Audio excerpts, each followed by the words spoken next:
Welcome to the Homestead. Glad you're with us.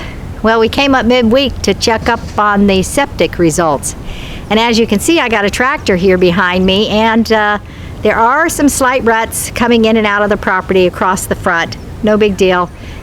It was expected. And I don't know, what wasn't expected was the rest. Just couldn't foresee that. And so I thought we were close to a lot of things, and it looks like we're set back in the landscaping department. Slow as Lee and I are, this could take a year. And it's kind of shocking. It is what it is. We needed the septic. We picked the location. Stupid us. We'll see how everything goes along. But we've got a lot of dirt to remove. So we walked the property and we looked at all the really low spots to see where we could put this dirt, because the dirt cannot stay right there, because that's where our guest cottage goes. And so we're gonna have to rent a tractor, borrow a tractor, buy a tractor. We have a tractor, but it's a little tractor. We didn't think we would ever be dealing with something this large. And so we cannot do this with a shovel. Don't know how we're gonna do it. That's for another day to do it, but we still have to finish this cottage, because this weekend, and then we move out here permanently the following weekend. So we don't have a lot of time. Once we're here, we'll deal with whatever we've got to deal with. But let me show you the results of the septic. There's still some settling that has to do, but shoot, there's a lot of stuff that we've got to clean up. A lot of stuff. They took down some trees, helped us out in that respect, but now we got big trees laying on the yard, and if we don't take care of them, the grass will grow right through them, and we'll have a huge mess on our hands over there. And like I said, we got this big pile of dirt. No big deal, it could stay. But then we've got this big pile of sand over here, so we got to figure out what to do with it. And what we think we're going to do is lay down a tarp, borrow the neighbor's tractor, and put all the dirt on the tarp so it won't sink into the ground, but also it won't grow weeds through it until we're ready to use it. And then we'll use it as basis for some of the other things we're doing. And that's great. It's just we need to figure out what to do with it. We just don't know what to do with it just yet. And then this whole section where the boat art tree is and that big building, we've got to get this cleaned up, because this is this is in the way of progress. But one of the other things that we didn't anticipate was the wiring and the pump. And so we knew about the 3 green things, and okay, that would be there. But the wiring and the pump is right there. And so when we come off our deck from the building we're putting here, that's what we're gonna see. Boom. Did not even know that. So those 2 things, they've got to move. They cannot stay there. And so we can put them up next to the cottage over here or something, but those 2 things cannot stay there. It just cannot be. I cannot sit on my deck and look at that post and that pump. Those 3 green things, okay. But that's neither here nor there. It's not to worry about this minute, because there's too much happening all at once. It's an overload. Let me show you what I'm talking about. Okay, there's the pile of sand in front of that cottage. And as I turn, there's that box and that thing right there in our right off our back porch. Look at the grooves and the dirt ruts from digging the trench to get those sprinklers out there. I knew it was going to happen. I just don't like it. Straight ahead, you can see the green things that are out there. Okay, we were expecting that. And all this has to be level and everything. No big deal.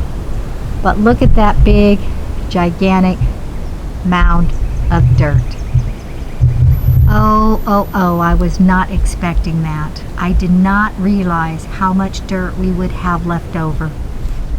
So as you can see, it's going to take us a long time to fix that. So our pushing forward, our moving forward, getting the septic tank, retrospect, we should have put the septic over there on the back side of those shelters. The shelters themselves already kind of mess it up, so we should have just put them right out there. Too bad, how sad we didn't choose there, because you can't visualize this stuff. It's hard to see what you're talking about, you know, when you're talking about stuff happening. I mean, when they tore up the yard for the storm shelters, there were ruts and whatnot everywhere, and then they had all that dirt piled around the storm shelters, so it was kind of centralized, and it was, we had to fix all the ruts and the grooves and whatever, but you know, it happened in time, and we were bummed out that we chose the center of our yard for those things, but we're glad we got them, because no matter where you're at in the property, we needed to be central if a tornado was coming. But with that septic, we weren't thinking too clearly, I guess, because we weren't picturing all the dirt left over. I mean, we knew there would be dirt left over, because there always is, just all the dirt left over. So it's kind of a bummer. No fault of the company. They're good people. And at the end of the video, and I think it was on the other one, we plugged them. They're good people, good local people. And it's just that you can't stop this stuff from happening. It is what it is. You can't stop it. And so that part is kind of the part that is, you can't see it till you see it, you know? You don't know it till you know it. And the trenching out there and all the dirt that has to be put back.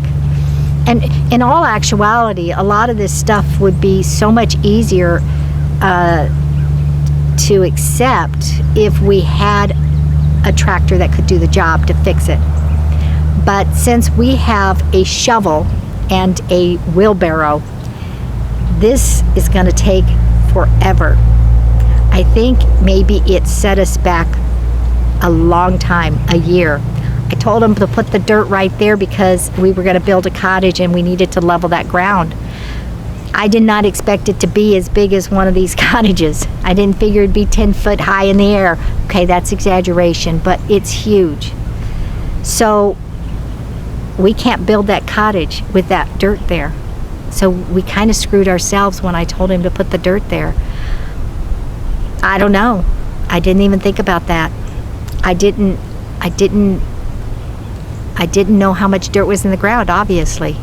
That's a lot of dirt. Wow. I think everybody kind of goes through this if they're not starting from scratch. If you start from scratch, you got what you got. It happens what you happen. But we've been working on this for 2 years, and so it really does, boom, hit you.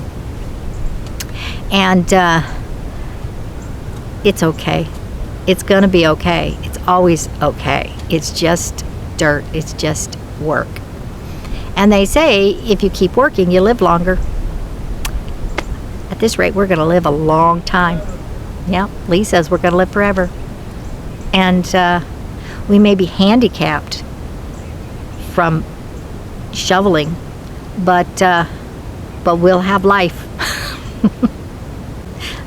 Liberty and freedom too. That's the whole reason why we're out here, right? And since I'm talking to you about things that are kind of on the disappointing side, we couldn't find Torty when we arrived, and we did find Torty. And Torty's very, very sick. Torty looks just like Wobbles the night that Wobbles passed away. So she's laboring to breathe. She's not drinking any fluids. We squirted some in her mouth, and she's just not. We gave her a tiny bit of electrolytes. We gave her a tiny bit of antibiotics, natural antibiotics, and she's just not swallowing. So if her little body can't fight this, we're going to lose her too. And what's really, really sad is that she's part of the love bugs. There's Wobbles, there's Torty, there's Callie, there's Stripes, that just love all over us. And Stowe's a good boy. Stowe got his shots, and he doesn't love on us, but he's a good boy. but our most loving wobbles Torty. And